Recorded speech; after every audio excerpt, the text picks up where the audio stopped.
What's up guys and welcome. You are watching Fazi Fitness. So let's start this video with 15 weeks out physique update of the mutant, Nick Walker. To all the people out there criticizing Nick, that he's looking kinda blocky. Well, the thing is, we already know that he isn't an aesthetic bodybuilder to begin with, and he's gonna stick to his strengths, which is sheer mass and the freak factor, because that was missing in the last few shows that he did. So his aim definitely is to bring back that freak factor that he is always known for.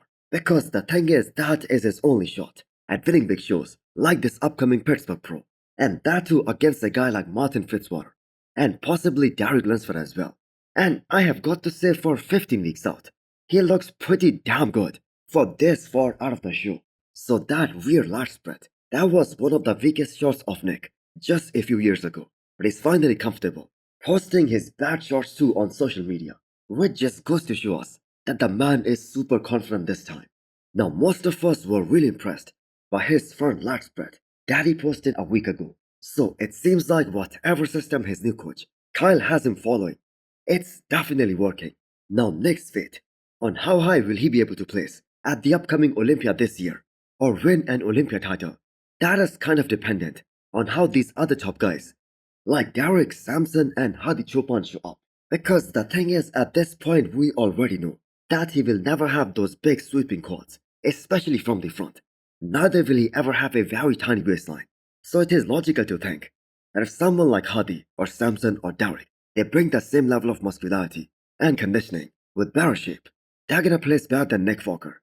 But as of right now, Nick Walker isn't thinking about the Olympia. His goal right now is to win this upcoming Pittsburgh Pro and possibly the New York Pro as well.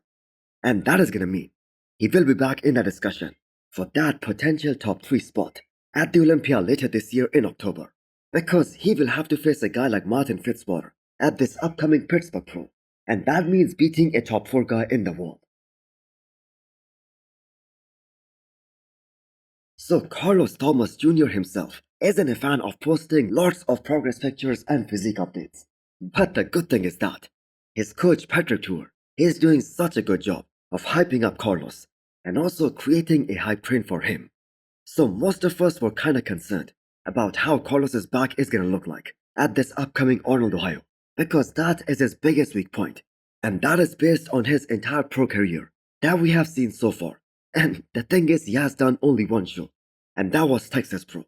So Patrick posted a close-up of his rear lat spread, and I have got to admit, that is a lot of density and width with another 5 weeks to go, and that is plenty of time to carve out more detail to bring out that extra crispiness. So there is just no reason Carlos doesn't get into that type of conditioning. That is gonna be super impressive to go up against all these top guys at this upcoming Arnold.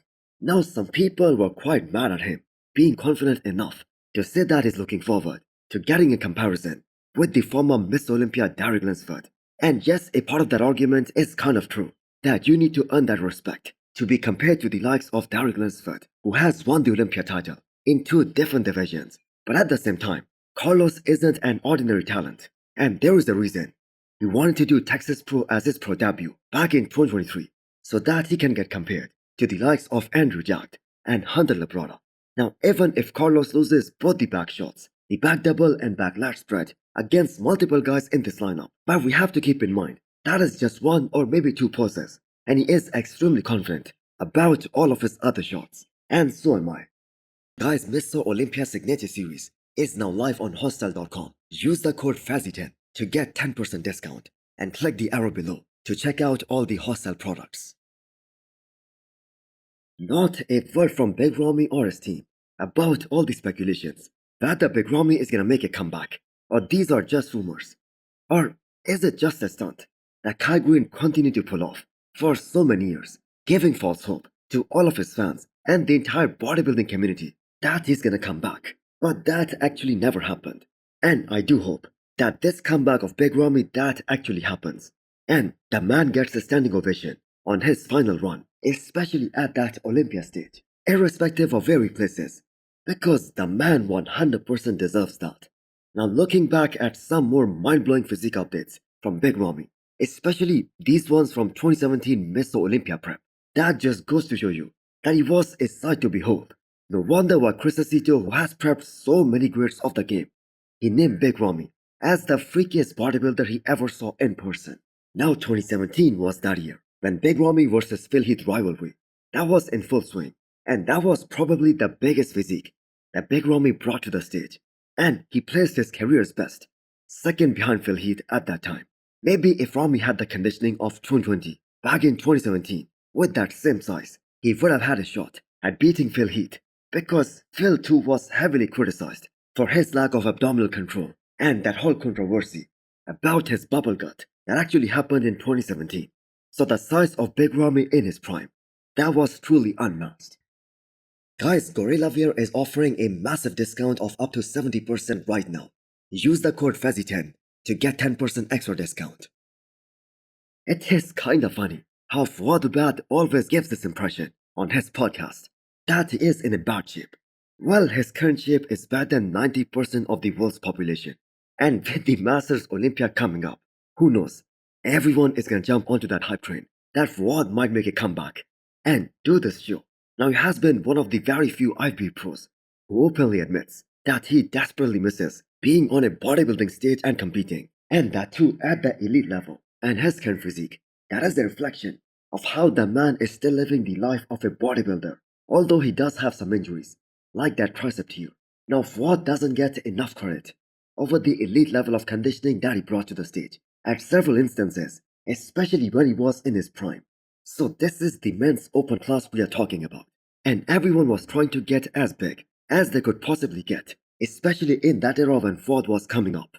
And if you look at his physique, some of his best looks, they were witnessed when he was young and when he had that impressive overall symmetry.